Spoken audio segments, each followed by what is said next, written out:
Welcome. Oh, no one would know that anymore, would they? Well, actually, this crowd probably knows. A fair number of people know it. I'm the chief astronaut. Sorry, I'm Alan Connery. I think I know almost everyone here. And we have it'll be a bizarre night, let me put it this way. One of our talks was canceled because the fellow is graduating, which is great, but it's a little bit of a problem for us. But Joe has agreed to step up. He has a song and dance routine that he's been working on. That no, he'll enjoy. He's really quite something. Top hat. You forgot the top hat. No magic this time. Oh, okay. Jellyfish galaxies and interpretive dance. Okay, we're going to start off with a preview of Starfest 2025. As many of you probably know, Starfest is Canada's largest big get-together for astronomy. It isn't really a star party, though, is it? It's a tornado party. Come on, let's be honest. No. There will not be a tornado this year, hopefully, unlike every other year. After that, Joe and I will be talking about some recent additions to the telescope loan program that you can see up here. We'll have them set up at the break as well. Joe will be talking about something of his own stuff. And there's another talk. Oh, yes, David Maynard. Thank you very much, David, who's going to tell you how you can give away all your money, which is very nice. So we will have a break at the middle. There is. Is it a hoop tonight? Is the cahoot not happening? I haven't finished. Oh. At the break, yes, in answer to your question, we will have a cahoot. I believe that's how it's pronounced. Ragav, how do you pronounce it? Is it cahoot? Yeah, okay, there you go. There at the break, there is a raffle. 1 ticket for $2, 3 tickets for $5, and the prize is that lovely Galaxies book. Proceeds go to Wars Club. And following that, you can pick up some potato chips that are left over from the picnic. And all of you who didn't attend the picnic, shame on you. But many of you did, so that's good. And you can have the chips. And I'm going to hand it over to John and Leslie. Did I forget anything? No. I'm sure I forgot something. Our next talk is a speaker night, which is in weeks. So this is just to bring you up to date on what's happening in Starfest 2025. There are some changes which we'll go through. But anyway, it is, as it always has been, a really nice event to attend. And we usually get at least 30 people from the club out to stay at Starfest. So we will just proceed. This is a sell job, okay? So please be sold. Okay. So it's a camping weekend. It actually lasts a week if you are really, really keen and if the weather holds, okay? It's relatively dark, at least compared to Mississauga. And it's only about 2 hours drive. It's a very safe environment. There are lots of astronomers there. They leave their equipment out. Everybody respects that and, is very careful walking around at night that you don't bump into someone's scope and set it off or anything like that.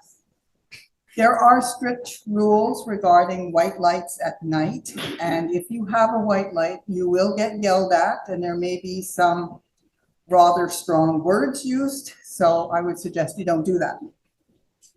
Listen. Yeah. There is a red tablecloth sitting over there that I've brought in. If someone has a knife, it's quite large. It's what we use at the picnic. And if you need red fabric beforehand, then you can steal it. Yeah, we'll get to that. They actually, because people will be driving cars at night, they ask that you cover all your lights in this red plastic. And they do have plastic there when you check in at Starfest. Because as I say, if you don't, you destroy people's night vision. And this is not what you want at a star party. So it is a star party. So they have astronomy-related presentations on the Friday and the Saturday. They do have local vendors that come and show their equipment, and they're there to answer your questions. They have some of the manufacturers that actually show up, and again, will answer any questions you might have. They have a swap table normally on the Saturday where people bring things that, you know, they no longer need, but they're looking to find a good home for. So there's everything from eyepieces, sometimes there's even telescopes. So it's worth looking at. And then on Saturday night, they have a banquet, and part of the banquet is door prizes that are normally given by vendors, and they are nice. They do include things like telescopes and nice lenses and all kinds of stuff. Okay, so it's Monday, August the 18th to Sunday, actually, August the 25th. Nothing happens much on Sunday except people, you know, take down their tents, pack up their equipment, hopefully dry. It's not always dry, but hopefully dry. And the presentations are on the Friday and the Saturday. Okay, it's at River Place Campground, and it's near Iton. It's a little bit north of Mount Forest, and we'll show you a map of how to get there. It's about 2 hours, and you're kind of going up to Highway 109, which is your Orangeville to Arthur Road. You're going over to Arthur, and then you're going up Highway 6. And just north of Mount Forest, you have to look for the right road. It's concession 12, and it's not the first concession 12 you see. So just watch out for that. Or you're going to end up at Ayton like I did one time and try to figure out how to find this place when you don't really have GPS or anything like that with you. So, Or Google Maps. or Google, well, yes, take a Google map with you. This is a picture of what it looks like from the air. And you can see that you're coming in from along Concession Road 12. We don't have a mouse, do we? Yeah, we do. Yeah. We do have a You mouse. see the mouse there? Yes. you can see it That's on the concession road screen. 12. Yeah. That's concession road 12, and highway 6 would be somewhere over here. And you go down this road, and now, John, we're not seeing that screen, we're seeing. Yeah, I don't see the mouse. oh, on so I this should be on that screen. So, yeah. Okay. There you go. Then why did people say they could see the mouse? I could, and then you moved it. Oh, and it wasn't where I wanted it to be. There's concession road 12 here. And if you're as you're going up Highway 6, going back to the previous slide, here, it's called a totally different name on the right. It's not even concession 9, it's County Road 9, something like that. And as Leslie mentioned, there's some other road 12 somewhere else here.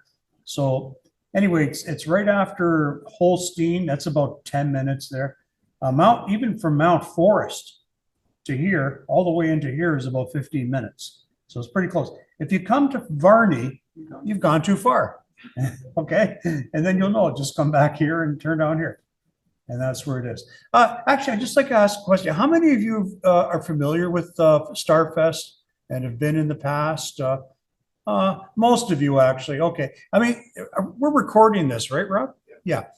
Yeah. Sometimes we'll have people, for people to watch the recording who weren't able to make it to this meeting, so it might still have value to say that. Okay. All right. Should I move on? Yeah. Okay. That's another overhead Are shot. we going the right way? Yeah, we are. Okay. Yeah, this shows how you actually, once you're in the park here, I mean, there's farms here and stuff.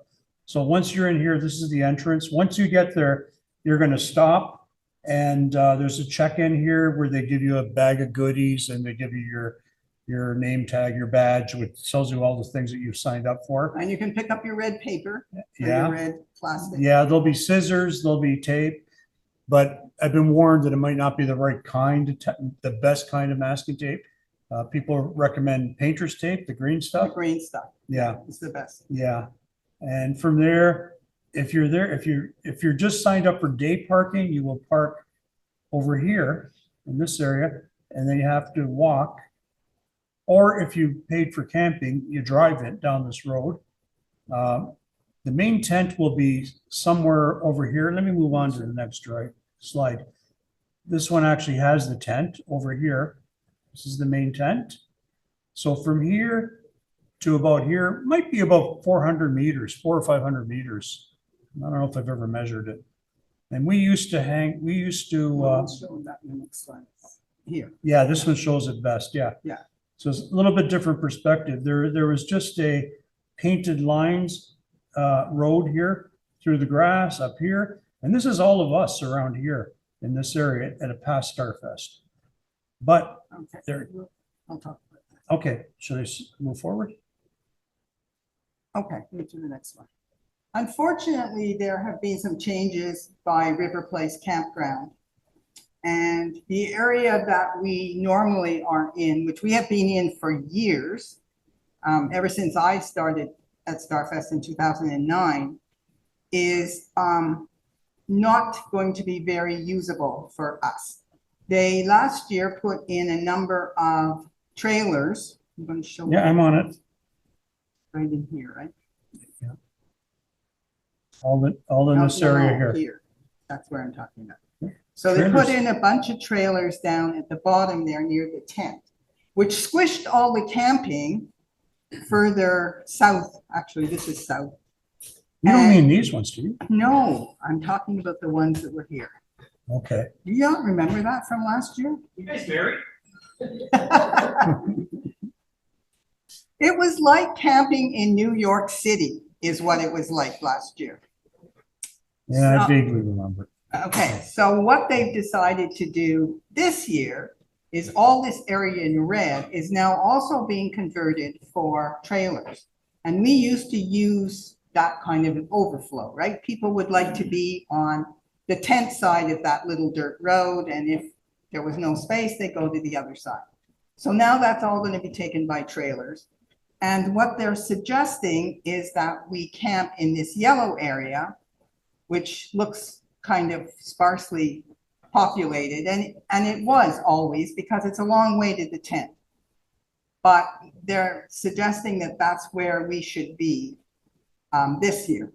So this is going to be an adventure for everybody, not just new people to Starfest, but everybody who's been for years, because we don't know quite what the land is like there. It's not as flat, I don't think, as where we used to camp, so we may have to deal with that. And there's another issue that has arisen regarding electricity. There is not the same amount of electricity in the yellow area as there was in our nice area just between the red and the tent. So those of you who are doing astrophotography or running your equipment with electricity may have some issues.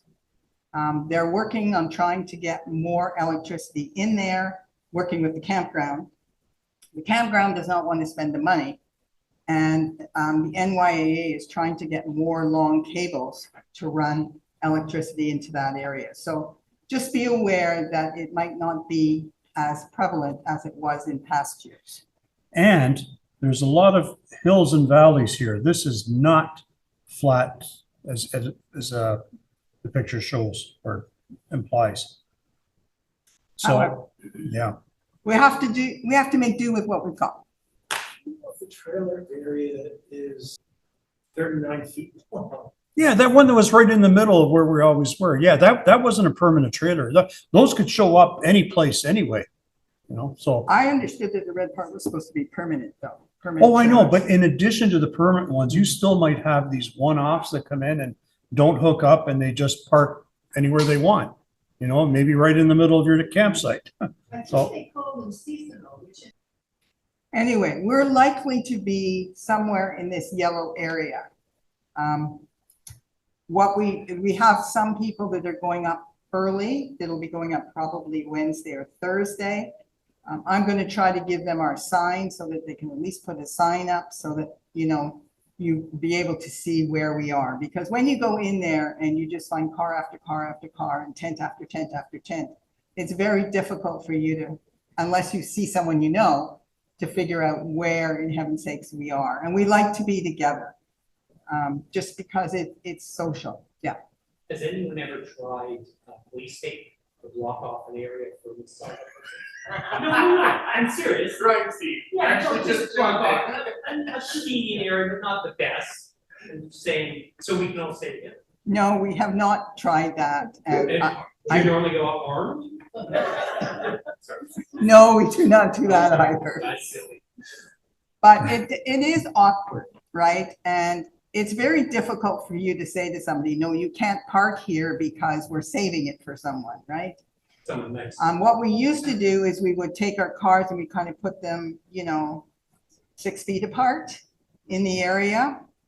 And then as our people came, we would move our cars closer and closer together. So at least we could try to get people together.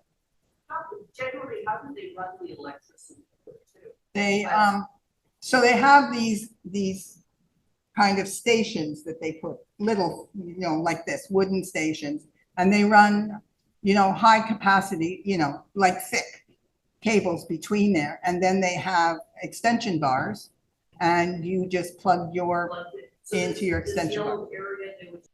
I don't know how they actually wire them or direct them. I know I've seen them come on Sunday and they, collect all of these huge wires and stuff. So I gather that there's a limit, I think, to how long a cord you can have between the main station and these little substations. So I think that might be part of the issue.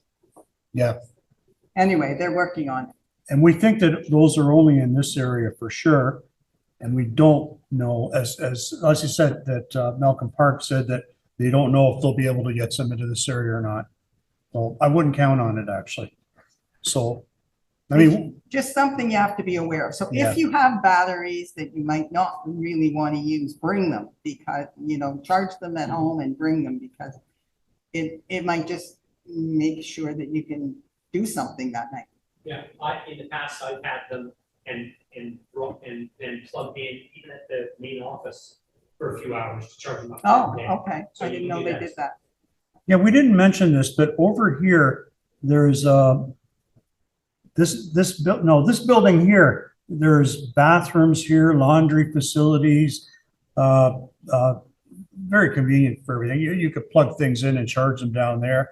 This is another building that might have electricity. So there's some presentations also done in this building. That's a pool, by the way. So, yeah, I'm sure that there'd be places to go to charge your batteries. So, you know what, usually I talk about this after, but at some point, we post a survey to our group's IO, asking members who are interested in going, who think they might be going, or who are sure they're going. We ask questions like, do you think you're going? Maybe, whatever. Are you going to try to stick with most of us? And usually we try to be in the same area. So once we do that, it'll give us a really good idea of how many people, how many sites we'll be looking for. So it's important that if you are thinking about it, I mean, even if you're not sure, to say so that we can see what we're dealing with. I mean, if there's only, 15 or 20 of us, then it might not be so bad. But if we have more, I don't know, maybe we'll split into 2 camps, the ones that don't want power and the ones that do. Well, so when we do that, look out for that. That'll be coming very soon, actually. Oh, yeah. One of the other things that they've had to do because of all these changes is they're going to limit the number of people that actually are allowed to attend Starfest. This is the first year they've ever done that. They normally have 500, and I think it's been even up to about 900 people one year. And so there's this on their website. If you just Google Starfest 2025, you'll come up with the website, and it actually shows you what the current limit is. Now, this was as of noon today. So there's still 225 reservations that you can apply for. There's 163 campsites. All the trailer areas are sold out completely. And if you want power, if you are in an area that has power, there's only 37 of those left. And we're thinking that maybe if you pay for power, you might not be able to park close enough to be able to take advantage of it or camp close enough. So we're wondering how that'll work, actually. It's an adventure this year. Yeah, People. definitely. It really is. Yeah, and the difference between day passes and full, we'll get that into here. One of the upcoming slides here. Register the Starfest fees, and you're paying both a fee to Starfest itself and to the campsite for your campsite or entry fee. For individuals up to July 10th, it's $85. For a family, as long as you don't have more than 2 kids, I guess, $130. For youths, $40 each, and everything goes up by $20 actually. Well, yeah, the first 2 anyway, after July 10th. And these are the River Place campground fees. Individuals, $24 a night. Family, $45. Trailers we're not going to talk about. Hydro is $11 a day. If you're not camping, means that you're going to be parked near the entrance and you're expected to walk in and walk out. A little bit cheaper. In the past, even though I haven't camped for the past couple of years, I live in Guelph, so I just go home at night and come back in the morning. I'll still pay for camping because it allows me to bring my car right up to the campsite. So, any questions about the fees? Okay. If you go into the website, there it is, the Starfest campsite.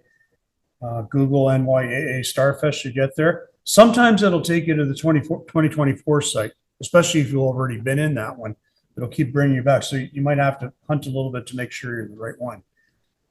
Okay, so you don't like to camp, and some of us, not me, I do like to camp. I just can't do it that easily anymore. I don't. But for those of you who don't like to camp, it's not backcountry camping, okay?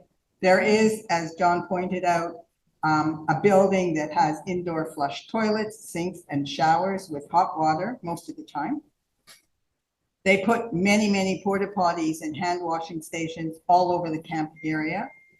They do have a heated swimming pool, which is great for the kids. They really enjoy that.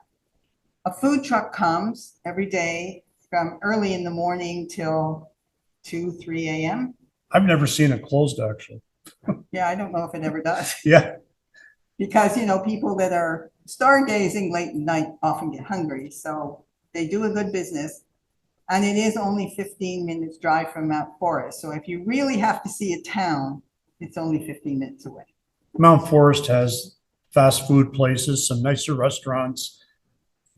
Yeah, it has a Tim Hortons and Yeah. stuff like that. It has hardware stores in case you forget something. Varney, which is just north, going the other direction, has a really nice restaurant called Pebbles, and a large group of us usually go there on every Friday. So, yeah.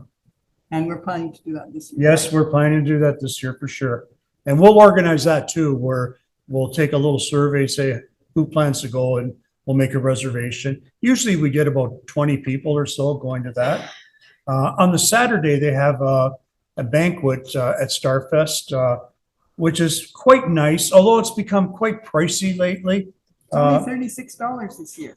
It's gone down in price? Yes, Really? it was $50 last year. It's 36 now. Yes. When I registered today, it was 36 bucks. Oh, I should have included that in here. Oh, usually I include that in the survey so we'll know how many people are going to. And once we get the results of the survey, well, I'll actually have a running report going so that you can see who else is going. I'm only going to share that. We're only going to share that with the people that are part of the Starfest subgroup, though. Groups.io subgroup, that is. So is everybody here already a member of that subgroup? I didn't add like everyone. I only added people. I only put people. 1,000 people. No, there was like 50, okay? And most of those 50 signed up voluntarily. I just kept them there. What was I going to do? Delete them? Besides, if you don't like it, unsubscribe, okay?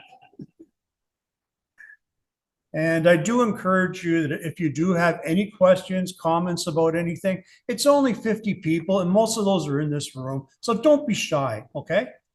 Post questions and ideas and whatever to that group and get some dialogue going, okay? Yeah. I think that's it. Oh, no. Okay, Yeah, now, there's a whole bunch of things you have to know about the weather.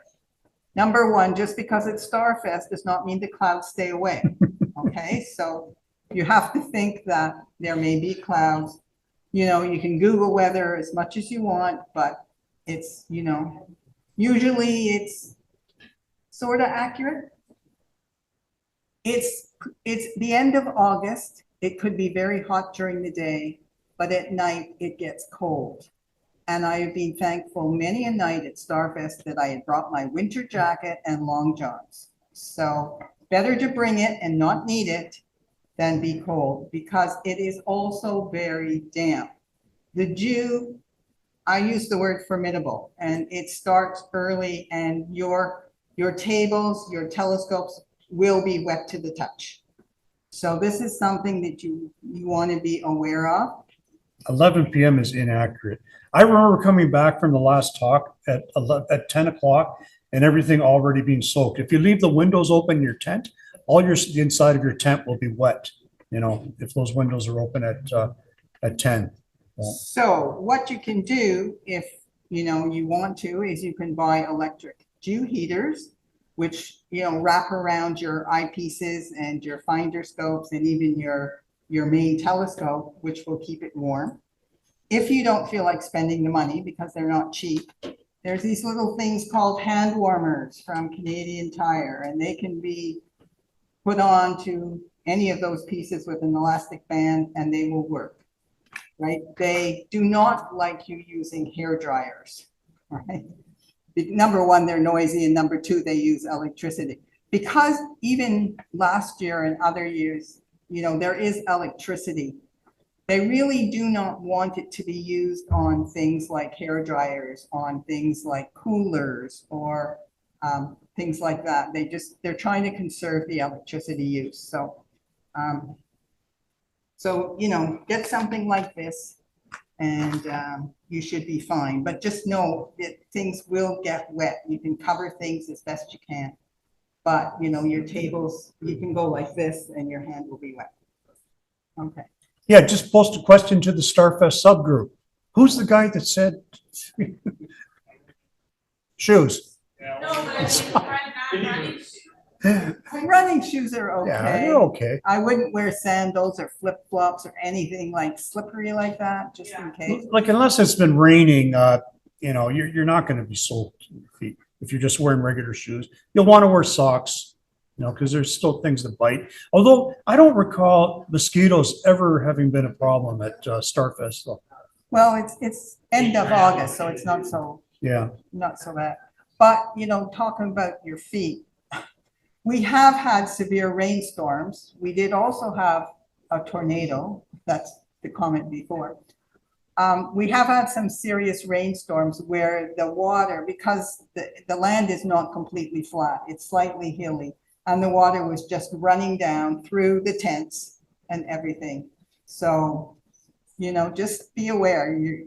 It's an adventure, people. I mean, you're vulnerable to anything that can happen if you're camping, obviously. And tornadoes. There is a tornado track that goes through southwestern Ontario, and that goes right through that area from roughly Windsor up to Barrie, and it happens to go right through that area. One of my first years at Starfest, a tornado did come through north around Varney, so north of where we were, and terrific rains and winds, and we had to hold on to the tents so they wouldn't blow over, even though they were pegged, like they were going like this. And one of the fellows at the end of it took a wallet out of his back pocket, opened it up, and pulled out a $20 bill, which was sopping. So, you know, these things do happen, right? So you're up there for 2-3 days, so be prepared for anything. Please use red flashlights, because I said you would get yelled at if you don't. The chairs for the lectures are held in the big tent. And the chairs are kind of the plastic. hard seats, a little bit of a backrest here and space here. So there's no support for your back and they're not comfortable. Can I go back to the red flashlights? Yeah.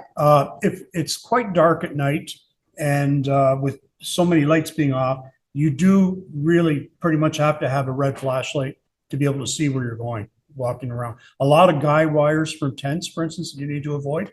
So yeah, it's all, I would say that's a must to have a red. And there's usually people selling them there too, although they're a little pricey, probably $25, $30, you know? Or you For just use a regular flashlight and use some of the red paper Yeah. to cover it. Yeah. Right. I find a lot of those are too bright though, that people. Well, you double it up, right? Yeah, yeah. One of the things out of courtesy, please, because it's not a theater style, it's flat on the ground, row after row of chairs, is please take your hats off so that others can see around you. We do a group picture, usually around 4 p.m. on Saturday. John organizes it very well. How And do I organize it? I don't know what you do. That's it. We just say it's at 4. It's around No, wherever you we go are. around and you tell people. Try to get people. Yeah. It doesn't really work though. A lot of people forget, they show up late or whatever. So, yeah. Okay, on the Saturday night, there is a banquet, which, you know, we spoke about before. And it's you know, a buffet banquet. We usually bring wine and glasses and Plastic glasses. plastic glasses, yes. And you have to line up for this, so about 20 minutes before the time, and I think it's about 5. Yeah. Around. No, It's- it's 4:30. I It's thought. always a rush with the picture, I know that, I think it's at 4:30. because we try to get a table where we can all sit together Yeah. at all. The possible. tables hold 20 people, so we usually do fill the whole table actually. Then that's followed by, after they clean away all of the tables and the chairs, they put back the chairs for the Saturday night talks. And after that, they have a couple of things that are worth looking at. One is they show all the astrophotography pictures that have been submitted for their contest. And they are beautiful pictures. They really are. And then they will have door prizes. You have to be present to collect your prize if your name is called, or if you are outside trying to set up, you have to be able to really run pretty fast. Right, Chris? Right, Chris? We'll talk a little bit about the program. Okay, so from Monday to Thursday, there's not much going on. I mean, the main people that are going during the week are people that are keen observers or keen astrophotographers, and they're going for the stuff at night. Yeah, on the Friday, it's much more interesting, the talks. I'm not going to go through each one, but as you can see, they start at 10 a.m. Most of them, the big attendance ones are in the main tent. The rec hall, which is that one one of those buildings that I showed you, it's usually smaller. It's a smaller venue. So some of these are actually very interesting talks from the past. For instance, well, I mean, you could read them all here. The Friday night, I call it's not really the keynote, but I call it a keynote talk. Mike Hudson will be talking about dark matter. This one, I don't know if they've announced who this is yet, the 8 p.m. one. So there's usually 2 really good talks on Friday night. And if we go to, Just before you go, one of the things that they have here is this hands-on scope building marathon. So I don't know much about it because I'm not into building scopes, but you can actually get a kit from this company. If you go on their website, there's instructions about that. And then you actually put it together at Starfest with people who know how to build telescopes, which is quite interesting if you're into that at all. actually, this guy, Ron Brescher, he's an amazing astrophotographer too. I don't know what this PIX Insight is No, about. That's one of the better astrophotography development programs. Okay, but if he shows his stuff, I mean, it's worth it by itself, actually. So, Okay, so that's Friday. yeah. Saturday, if you have kids, your kids might be interested in Kids Fest. They'll have some crafts and activities for them. The swap table will be at 11:30. I've seen talks by Jesse Rogers. He's been here too. He spoke at our club too, right? A couple of times, right? And there's quite a few things on astrophotography because that's Yeah. becoming more and more popular. Yeah, there's the banquet. And this is the main keynote talk. Okay. There's one of the keynote speakers. There's another one. And Look it up on the website. if you go to the Starfest website, you'll see pictures from past years. Oh, and there's the link. I had it right there, actually. Okay, sorry, no time for questions. Talk to us during break, okay? Why are there so many dark matter talks? Did you have something to do with that? Because look at how many people are interested in that kind of stuff, Randy. You know? That's the theme. Yeah. The theme for Starfest this year. Well, that's what the survey is about, okay? Yeah. We'll look at the survey and we'll see. And then what we'll do. Oh, I have an idea. Post to the Starfest subgroup. Who's going early? Okay. Well, hopefully they As will, best yeah. they can. Yeah. Kids. Yes. No, I don't think, not enough people use WhatsApp, unfortunately. We could do plain texting. Usually in the survey, I ask for phone numbers, mobile phone numbers. Maybe half of them give them to us because everybody's nervous about getting into the wrong hands, of course. But I suggest that you do provide that. I mean, we don't share this with anybody but us. So, you know, I suggest that you share your phone numbers, your mobile numbers, and then we can contact each other, assuming that we have connectivity. I mean, in the past, I've had problems where it's kind of spotty and you might not be able to, but eventually if you text, it'll get to the person. Okay, if you try to phone, that could be a little bit more difficult. You might not succeed to connect on a phone call. So, Most people actually come up Friday. There's quite a few come up Thursday. A few people come up Wednesday. I've never really found anybody who came up earlier than that, but we'll see. It's an adventure, people. It's an adventure. Okay. Let's see if anybody remembers where this line came from. Let me tell you how it's going to be. There's 1 for you, 19 for me. Anybody remember where that line comes from? George Harrison, well, the Beatles. Yeah, Beatles, the tax man. You'll need to go back to the microphone there. Why? I like Can't to. record you. Ah. You mean I got to stand still and behave? That's right. Next, previous. All right, thank you. I got to curl. Let me ask another question. How many of you want to pay more tax? Oh, come on. I do. Because if you're paying more tax, it means you're making more money. And if you're making more money, they don't take it all. We're not like 1960s Britain where there was a 95% tax rate. Sweden, 104. Yes. Yes, you're in the hole before you even go to work. Lovely. No. But let me talk to this about, and I'll just be short. You know, nobody likes to talk about money, but that is my business. It's what I do. So the Royal Astronomical Society of Canada, the national organization, is a registered charity, and it needs you. It relies on donations to fund all its programs, not just our membership fees. You know, to keep the membership fees down, sponsorship and donations are what fund most of the programs. And if we get lots of donations, it can be put into an endowment fund, and that endowment fund can generate revenue that can be used to support our programs and expand what the National Association does. So I'm just going to talk about how the Tax Act helps make a donation to a charity a little easier. I'm going to give you 3 ideas, and then I'm going to shut up and go away so we can have a break. So the simple way, you give the society money.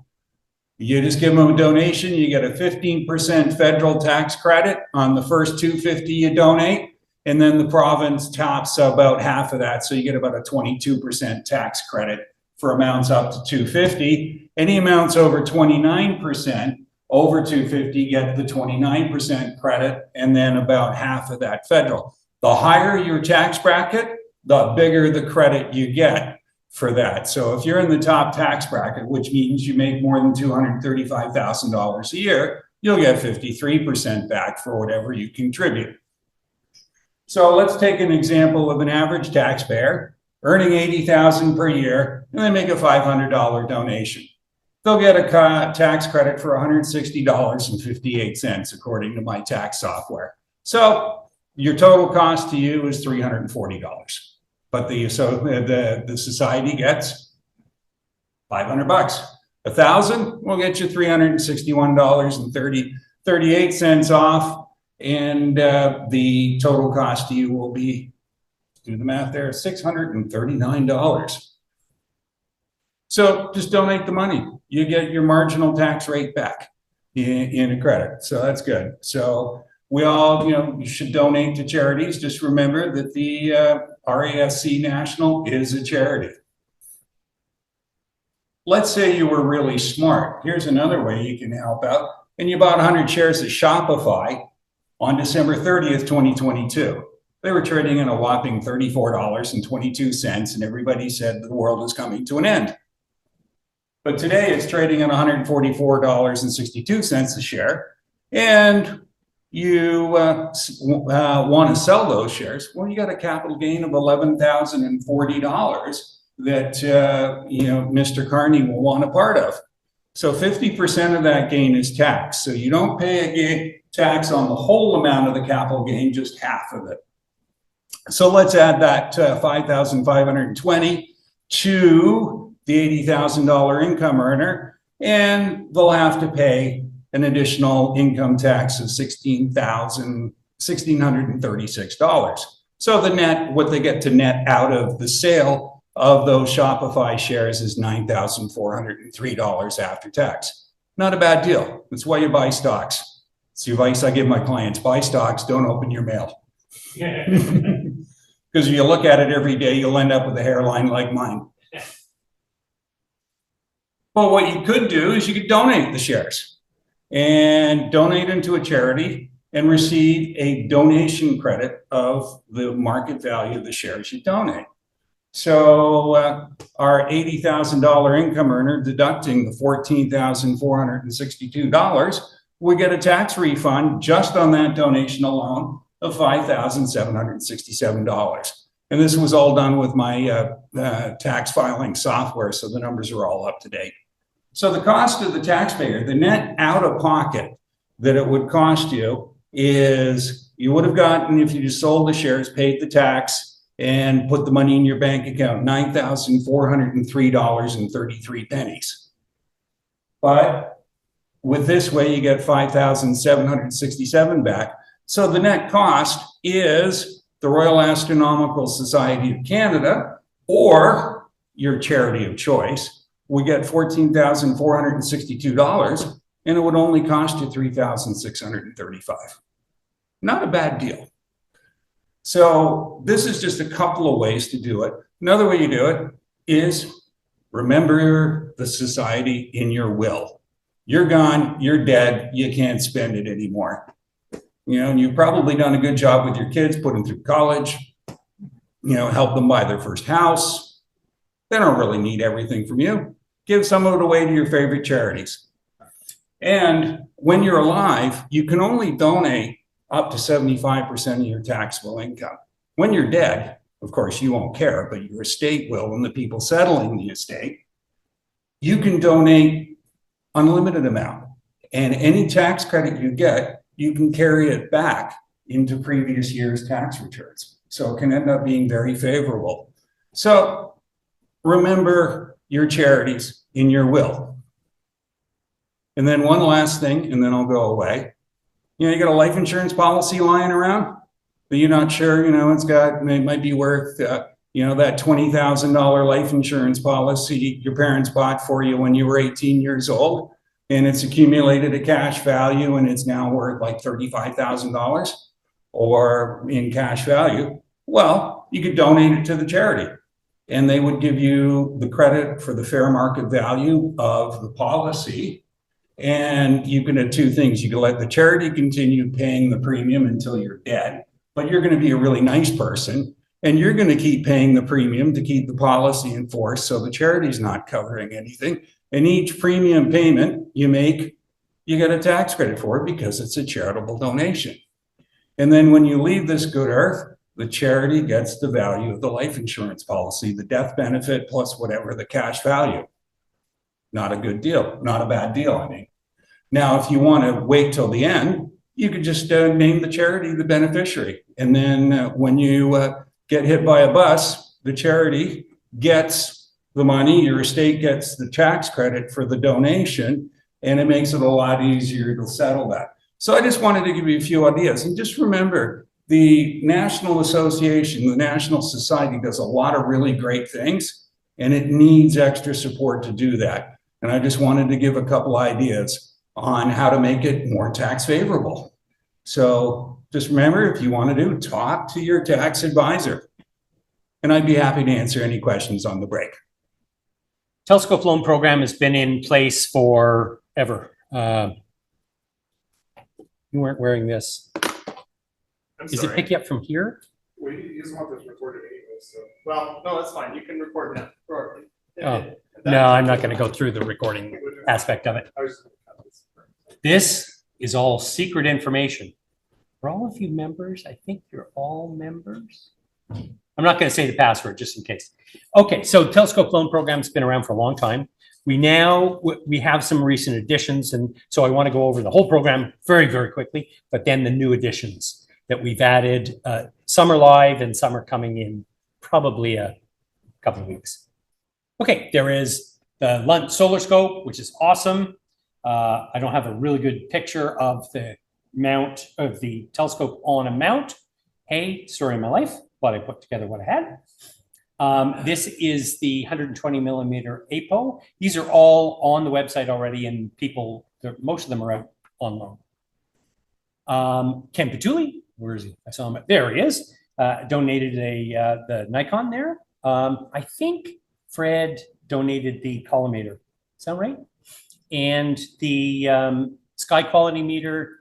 Do you still have it, Joe? Yes. Okay.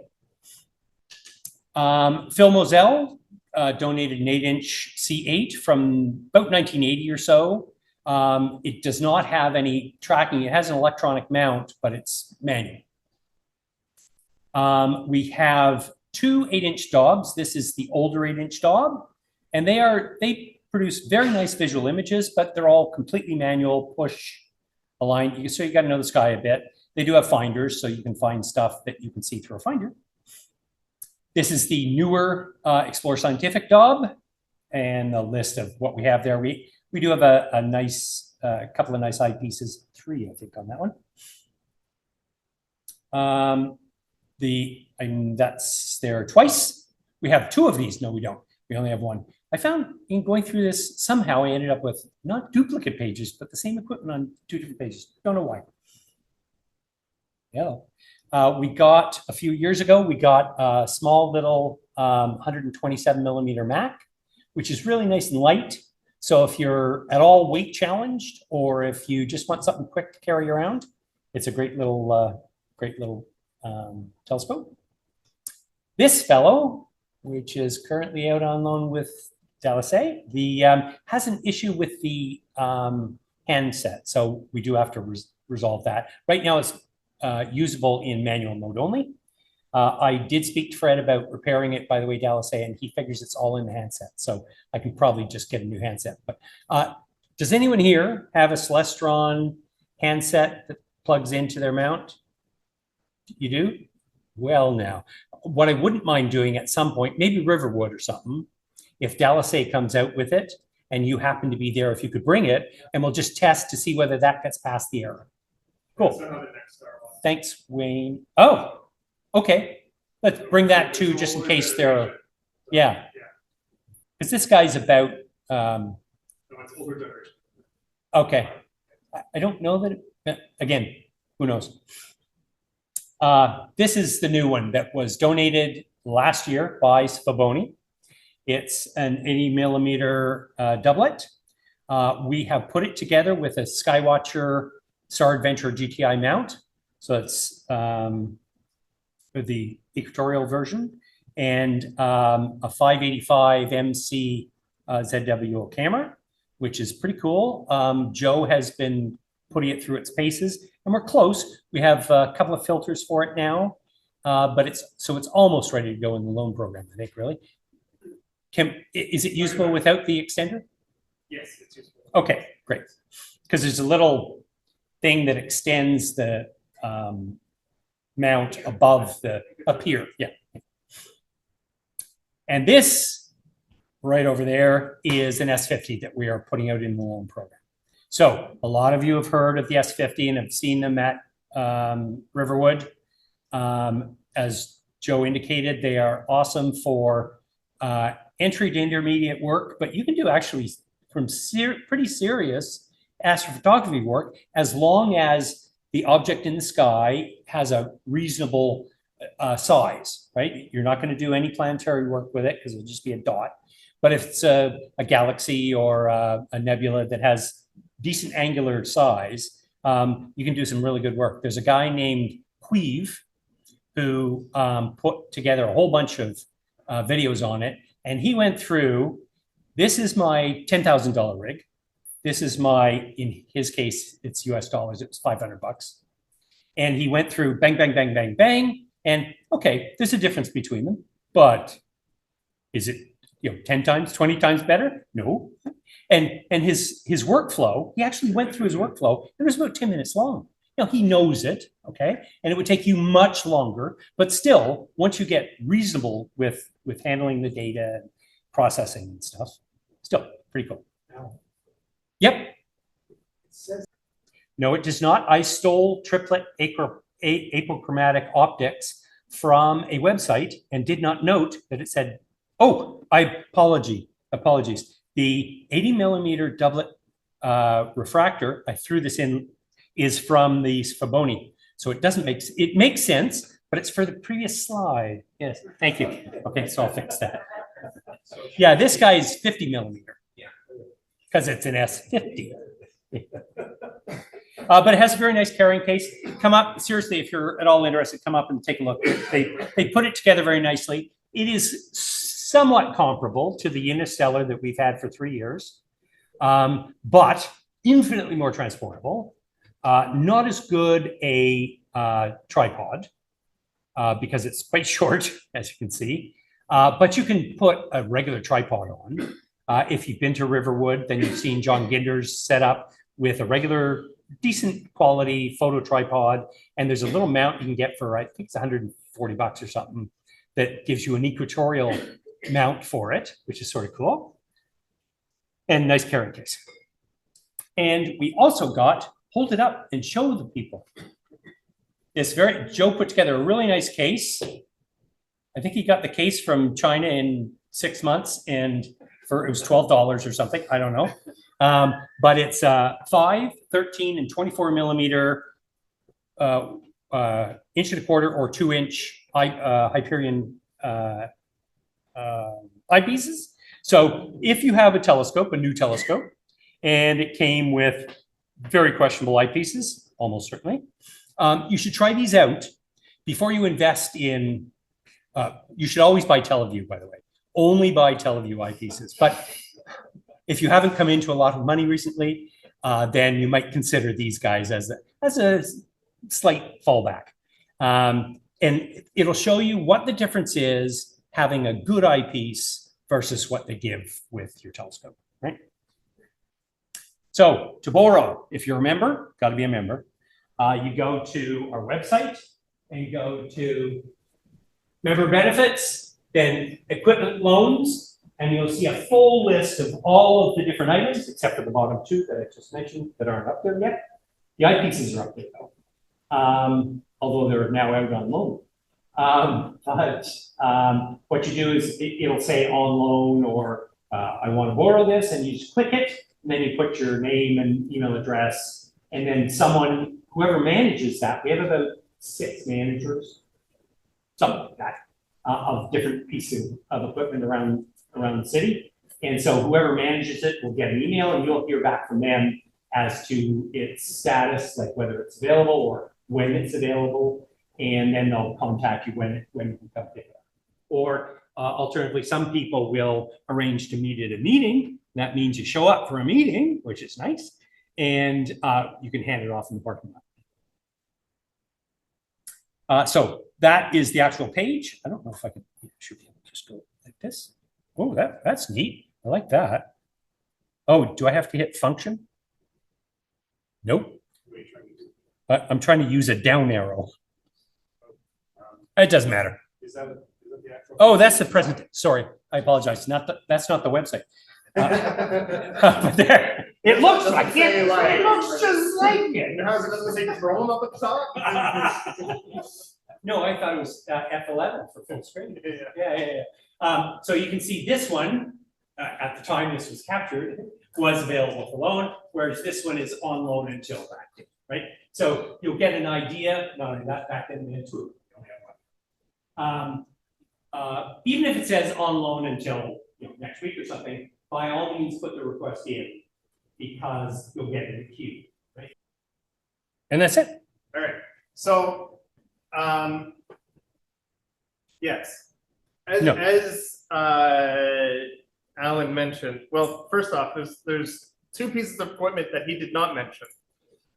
So in addition to the mount, because mounts usually require power, we now have two battery packs, one for this scope and one for the Bresser mount with the Skywatcher Acromat on it. So here's why I said I didn't know what I was getting into. He handed me 11 boxes, cardboard boxes, and said some assembly required. I said it needs a box. And the box did not come with a foam cut. Oh. So I have been busy. Ragav, how much time do you need for your Kahoot? Kahoot, I'm going to set this up, and y'all can take a picture of it. Or we need to take a picture of it for the site, but you guys can come and look at it and see. And I will show whoever's interested what's going on. Now, this scope is currently a bring your own computer. And as I mentioned, I bought myself a Raspberry Pi, which I run a software called K-Stars on Linux. I was going to hopefully do a demonstration of that, but I think time is limited. There